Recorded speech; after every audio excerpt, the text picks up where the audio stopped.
Good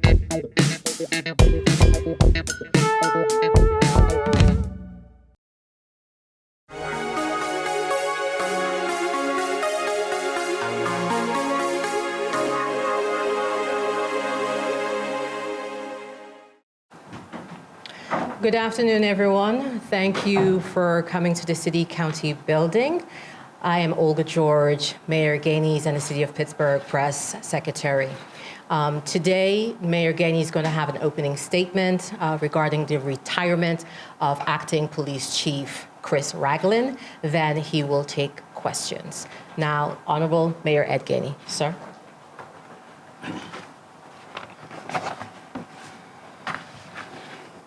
First, good afternoon, and I want to thank everybody for coming today. I want to take a moment to express my deep appreciation for more than 30 years of service for Chief Ragland. I just want you to know how much I appreciate him, and I have tremendous respect for what he's accomplished in this city. So before I go any further, I just want to make sure I say that. While I respect his decision to retire, I also understand and empathy with his frustration and why he was so frustrated with this process. The relentless attack on his character was a problem for him, his family. He expressed that to me. He told me that in direct words. It was a significant choice to be able to step away from the role. He did want to be chief, but it was a significant situation in which he felt that his character was under attack. But I just want you to know I wish him nothing but success. And I'll take any questions you may have. Do you believe that the chief was pressured by members of council to promote certain people in exchange for their vote in approving him? The chief told me that he felt he was asked some things that was inappropriate and that his integrity would be questioned and he wasn't going to do it. And he was very clear with council members that at the end of the day, what they wanted him to do or who they wanted him to promote, he was not going to do, and that he would promote those that he thought would move the Pittsburgh Bureau of Police forward. I thought it was inappropriate for any council person to ask him to promote somebody knowing that his selection process had not even been completed. I think it's wrong, and I think at the end of the day, no council person should be asking somebody that you can have my vote if you put somebody in position. Talia, hold on. Talia Kirkland had the second question. Hold on, let me finish up. I got you. Let me finish. I mean, I don't know what they denied. Hold on for me. Yes, sir. Andy, I don't know what they denied. I know they said the day that they asked him some questions and wanted to know who he would have around him and things of that sort. But Andy, I'm gonna tell you like this. I have no reason to believe that Chief Ragland would lie to me. I have no reason why he would just make something like that up. I have no reason why he would just come and say, hey, listen, the attack on my character, what they're asking me to do is too much. Like, one, that's not his character or his personality. So if you ask me who I believe, I'm going to believe Chief Ragland. Because the proof is there. I mean, you heard what they said this morning. Now we can choose that, or I know you're wise enough, trust me, to read between those lines. And I think what Chief Ragland said is correct. And I think that played a major, I know it played a major part on why he decided to step aside. You know, this was a job he wanted, and he was qualified. Andy, for instance, he created the downtown deployment to get downtown to be more safe. He did that. He helped out with the South Side on Carson Street to stop the shootings. There was a shooting every week. He did that. Because of his work downtown with public safety, he was able to bring home $600 million from the state for reinvestment downtown. So he's done a lot to move this city forward. So why is he just going to make something up now, Andy? I just disagree with that. Well, let me come back. I'm going to come back to you. I will come back. I gave you two, Andy. Let me come back. Question I got you now. next. The process that City Council has put forth when electing a new chief, do you have concerns with the new process? Our process is going to be this. We'll work with council and we'll work with the community to create a process where we're transparent and where everybody knows what's going on, like we have always done, to ensure that we're getting the right person to lead the Pittsburgh Bureau of Police. But do you We will have a continue to do that. concern with council? Well, I got to look at all of it. You know, I've only looked at a little bit of it, of what they said. So for me to be, it would be premature for me to just say, hey, without really giving them the ability to talk to me about what they want to do and also looking over the whole thing. That would be premature. But the one thing I will say is that we're going to be transparent. And what I hope is that no other chief has to go through what Chief Ragland went through. And I hope for that. We got 2 questions. Can I get 2? Yeah, you get two. You get two. Question for you. Have you heard any concerns from community members and community stakeholders about Ragland's leadership? You kind of alluded to it. Were there any concerns about how he spoke with department heads or anything like that? Any concerns with that? Whenever you're going to have a situation where you're going to have a chief or someone that come up in the system, you're going to have both sides of the equation. I mean, that just comes with leadership. But the one thing I will say is when it comes to the knowledge of being a chief and understand police deployment and police operations, no one would say he didn't know the job. They said he was great at it. You're always going to have some that have different views of personalities. That's just part of it. You work in the newsroom, you know what that's like. So at the end of the day, that just comes with the position. Tripp, Justin. Hold on, he had his hand up. Justin had his hand up first, and then this young man here. At the last press conference when we met with you, you'd asked Chief Ragland if you wanted the jobs. At that time, he said you did. The council people who there's claims have made these asks have indicated they did not speak or meet with yourself or with Chief Ragland any time between or since that meeting till now. Do you know what happened in the past 10 or 12 days that led to this? I mean, did he get, was it a job offer, or, I mean, did that play into it? Justin, Yeah. I'm going to believe what the chief told me. He was asked to do some things that he believed was inappropriate. And I'm glad he stood on character and integrity. That was expressed today in council. Councilman Coghill said today I asked him some questions about who we would have around him and who I thought would be appropriate. I think that confirms exactly what the chief said. So the reality is that's why he had an issue. And I respect that. Yes, I got you. gentleman I here. got one here. You're right here. Bob Charlton said, well, if you folks think that they did something wrong, to file an ethics complaint. Do you think you should? Well, you know, Bob Charlton says a lot of things. Not always accurate, not always the most punctual. If that's what Chief wants to do, then I would support that movement. But I mean, there's things on the internet that if you look at now, that there was a meeting that took place, and I think that y'all should look at that, of what was said on the internet at a meeting that took place, that's going to further discuss exactly what you asked. Because if what's said on the internet was true, then this is totally inappropriate. Julia, W, you said? How do you expect the next process for following Chief search to go? I think Do you Chief- have plans for how you want that to go? I think Chief said it best yesterday, that he hopes that nobody else that has to go through this process has to go through it like this. That it's so politicized that at the end of the day, it stops them or prevents them from doing the job that they want to do. I think that's what I hope. I hope that we can set aside our politics and deal with what's in the best interest of the city. I think when you have a proven chief that is able to talk about his accomplishments, like I said, I mean, he made downtown a better place. There's no question about that. He made the South Side, Carson Street, a better place. There's no question about that. What he wanted to do was the job. He wanted to do the job of being chief of police. He didn't get in this to have him and his family's name dragged through the mud. What he wanted to do was make sure that he was doing what was best for the city. And I respect that. Julia, W, you said? I mean, the Tripp, I'm sorry. Yes. You referenced Councilman Coghill's comments today at council. Do you believe it's inappropriate for a council member to ask questions like that of a chief? And are there other examples of situations that Chief Ragland brought to you where he felt that they were inappropriate or made him uncomfortable? So I'm not going to go into all the conversations that he had. I think he's expressed himself very well. There was other comments that was made. I'll tell you that there was other. I'm not going to discuss what he told me in privacy. But there were other comments that was made, that was asked of him, that he didn't feel comfortable with. You know, that's just the reality of what happened. Pittsburgh. Do you want someone from the rank and file as chief, or are you wanting more to look outside to bring somebody in? We want whoever's going to be best for this department, and that's what we'll do. Good question. Yasmin?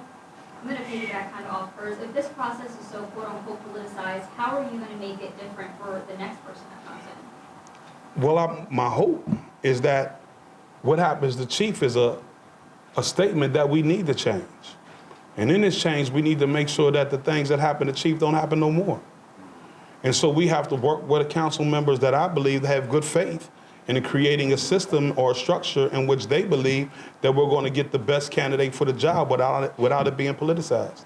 So I think moving forward, that's what we have to do. Justin? You refer again to transparency and not politicizing things. Chief Ragland came into this position after Larry Scarrato left amid the handshake deal. Handshake deal? To allow him to continue refereeing? There was no handshake deal. That's not true. There was no arrangement where No. you agreed to? No, there was no handshake deal. There was no arrangement, no nothing. That's not true. So he went and... That's not true at all. NCAA games without... We never, let me be clear. Yeah. When me and Chief Scarrato talked about him doing basketball, when he first got hired, he asked me, could he do it? I told him no. I needed to get the homicides down because the homicides were at 71. And we can't have a safe city with homicides at 71. We have to get them down. He said, well, if we get them down, is there a way we can talk about it again? What I told him was right now, the only thing I'm focused on is getting the homicides down. They reached out to him. The homicides was down. He said, I think this is a great time where we can connect our young people to the collegiate level, whether that's through media, whether that's through financing, whether that's through anything that's on the collegiate level to expose them to a greater quality of life. Other cities are thinking about how they connect their chiefs to young people. This is a way we can do it. We discussed it. We said, well, let's start thinking about how we put a plan together. As we were beginning to put the plan together, NCAA offered him something. He went with it, but that's not why he left. He left because his partner's job that was virtual here in our city was terminated, and he had to return back to Texas in order to work in the physical. He had to make a decision of what he wanted to do, be chief here or go be with his partner. He chose his partner. So there was no backroom deal. There was no handshake. There was none of that. It was that he decided to leave because his partner was returning back to Texas, and he chose to be with his partner. Talia? Members of council have said that a chief should not be selected until after the election, the May primary, that specific election. What do you say to that? We're always going to make decisions not based on politics or external pressure. I've never done that. And each one of you know that here. I've never done that. I've always made decisions based on what I thought was best. I said from day one that I thought Chief Ragland was the best. Why? Because at the end of the day, he was running operations. He was running operations when Scarrato was here. He was doing all the work from operations to administration, even when Chief Scarrato was here. So it was an elevation for what he was already doing. That's number one. Number two was, before anything, I went around to each zone in this city to talk about what happened with Chief Scarrato. That's number one. Number two, to hear from them about different issues that was happening in the zones and what they thought we need to change it. The third thing was, after I did that, I came back and I said I would make my decision about when we would send it over to council within 15 days, and we did that. Anybody over there? And I got you. Do you have any concerns about leadership as a whole in the police bureau? This leaves now 2 assistant chief positions open, and I believe Assistant Chief Ford is set to retire in July. Yes. Do you have concerns about, are there people who could move up into these positions? I believe we have people. I believe we have some outstanding commanders that are ready. I really do. I believe we have some outstanding commanders that are ready. And I don't want to go too far into that, but I will say this. I'll have a meeting with my commanders. And that meeting will be happening relatively soon. Andy? So, getting back, the council members say there was no quid pro quo, that you in fact are making this political, and they say you're making it political because they say that you have failed to provide consistent leadership of the police bureau during your tenure as mayor? So let me answer it like this. Non-fatal shootings are down. Gun violence is down by 45%. Homicides are down from 71 to 42. A police contract that hadn't been done in 20 years, which gave them a raise, a boost. A downtown deployment that has worked and continues to work. A Southside deployment that also worked. I enjoy that. And so it has nothing to do with that. For them to want to shift the blame, I wasn't in the meetings with them when they were meeting with the chief. They were in the meetings, Andy. And so they know what they asked them. You know what they asked them. They admitted it today. So they can try to shift the blame all they choose to want to shift the blame. But the blame is squarely on them. That's what the blame should be. They had no right asking him that, Andy. They had no right asking him that. Julia? They said I had as Justin said, a backroom deal. That was untrue. But if I'd have did something like that and had behind closed door quid pro quo asking who they gonna be, you would be at my door asking asking why we did that. You know the real. You know what truly happened. You don't believe that Chief Ragland is lying, and neither do I. Julia? Then young man. After Chief Scruggs' resignation, some top officials in your administration, including Lee Schmidt, Jake Collins, and Lisa Frank, told the city council that you had agreed prior to Chief Scruggs' confirmation that you would revisit his refereeing. Do you disagree with their? That's what I told them before. We got to get the homicides down. We get the homicides down, you know what I mean? We can have conversation about anything, but I don't care about nothing but homicides coming down. My number one focus, Julia, was to get homicides down. When I came in, we were on a skyrocketing pace. We were at 71 homicides in this city. That's just too many homicides. And to be able to look and say, listen, communities that had a lot of violent homicides are all down. I give the Pittsburgh Bureau of Police a lot of respect and a lot of honor. So I'm gonna take three more questions. Young man right here. 1, 2, 3. And Larry Justin. Scarrato characterized that as a handshake deal. Was he wrong to call I don't know. that? He's never characterized that to me, and so we never had that conversation. So I'm not going to sit here and speculate on that.